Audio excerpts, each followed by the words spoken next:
Let's see this question. The question is given as a charge q is placed at the center of the line joining two equal charges q. The system of the three charges will be in equilibrium if q is equals to, यानी कि हमारे पास तीन charges का system है जिसमें हमारे पास दो charges हैं जिनका मैग्नीट्यूड बराबर है कैपिटल क्यू और एक और चार्ज है हमारे पास स्मॉल क्यू. तो हमें क्वेश्चन में बताना है कि हमें स्मॉल क्यू को मतलब हमें इस सिस्टम को कहाँ पे रखना है. अच्छा, क्यू को हमने सेंटर पे रखा है, तो बताओ स्मॉल क्यू की वैल्यू कितनी होगी सो दैट कि हमारे पास ये सिस्टम इक्विलिब्रियम में आ जाए. अब हम जानते हैं कि अगर हमारे पास कोई भी सिस्टम इक्विलिब्रियम होगा, for the system to be in equilibrium,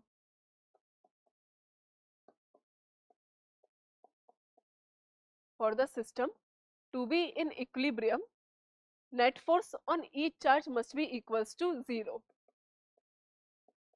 हर एक चार्ज पे जो नेट फोर्स है वो क्या होना चाहिए, 0 होना चाहिए, तभी हमारा सिस्टम इक्विलिब्रियम में होगा. हम ऐसा नहीं बोल सकते कि हम स्मॉल क्यू पर ही नेट फोर्स 0 कर देते हैं. कैसे, देखो हमारे पास था कुछ इस तरह से चार्जेस हमने रखे थे. मान लेते हैं कि ये एक स्ट्रेट लाइन है जिसपे हमने चार्जेस हमारे पास रखे हुए हैं. क्यू को हमने कैपिटल क्यू को हमने कहाँ पे रखा हुआ है, एंड पॉइंट पे रखा हुआ है, capital Q and capital Q.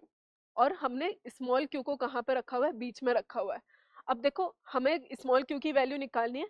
अगर हम स्मॉल क्यू पे फोर्सेस बैलेंस करेंगे तो हमारे पास क्या होगा, देखो वन बाय वन देखते जाते हैं. अगर मैंने स्मॉल क्यू पे फोर्सेस बैलेंस किए तो इसकी वजह से फोर्स इधर आएगा, इसकी वजह से फोर्स इधर आएगा, दोनों फोर्सेस कैंसिल कैंसिल, तो हमें कुछ नहीं मिलेगा. हमारे पास क्या गिवन है कि हमारा सिस्टम इक्विलिब्रियम में, देखो सिस्टम इज इन इक्विलिब्रियम, तो स्मॉल क्यू की जगह मतलब यानी कि तीनों फोर्सेस तीनों चार्जेस पर ही फोर्स 0 है, तो स्मॉल क्यू की जगह हम एक किसी भी चार्ज पर कैपिटल क्यू पर फोर्स 0 कर देते हैं. कैसे, देखो पहले तो हम इनके बीच का सेपरेशन मान लेते हैं कि सपोज इनके बीच का सेपरेशन हो गया हमारे पास 2a. तो अगर मैं बात करूं कैपिटल क्यू की, कैपिटल क्यू और कैपिटल क्यू एक दूसरे को रिपेल करेंगे, तो ये मैंने इसको फोर्स बोल दिया F1. Capital Q small Q भी एक दूसरे को रिपेल मान लेते हैं. अगर कैपिटल क्यू पॉजिटिव है तो हम अज्यूम कर लेते हैं, अगर हम गलत होंगे तो अपने आप आंसर नेगेटिव आ जाएगा. हमने अज्यूम कर लिया कि स्मॉल क्यू भी जो है हमारे पास एक पॉजिटिव चार्ज है, तो इन दोनों का बीच का फोर्स भी किधर हो जाएगा हमारे पास, इधर की तरफ. तो हमारे पास यहाँ पे नेट फोर्स कितना आ रहा है, F1 प्लस F2. तो हमारे पास नेट फोर्स यानी कि F1 प्लस F2 को क्या होना पड़ेगा, 0 के बराबर होना पड़ेगा. सही बात है. अब हम देखो F1 की बात करें, F1 जो है force between capital Q and capital Q, और मैं F2 की बात करूं तो F2 मेरे पास है force between capital Q and small q.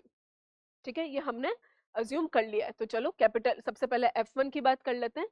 F1 हमारे पास कितना हो जाएगा, F1 हो जाएगा हमारे पास K Q into Q upon, इनके बीच का सेपरेशन हमने कितना माना है, सेपरेशन 2a माना है, तो ये हो जाएगा 2a का स्क्वायर.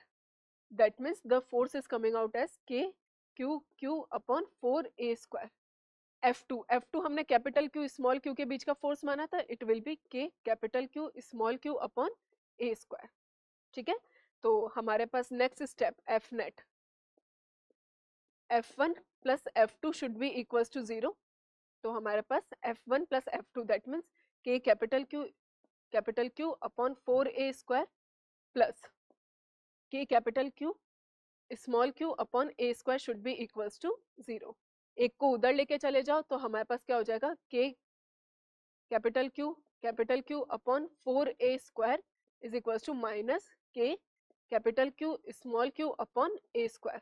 जो टर्म्स कैंसिल हो रही है वो हम हटा देते हैं, k से k चला गया, a स्क्वायर से a स्क्वायर, कैपिटल Q से कैपिटल Q भी कैंसिल हो गया.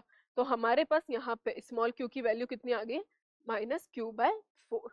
तो करेक्ट ऑप्शन क्या हो जाएगा हमारे पास, minus q/4. Option number B will be the correct answer. और देखो स्मॉल q नेगेटिव आना भी चाहिए था बिकॉज हमको इसको नेट फोर्स 0 करना है.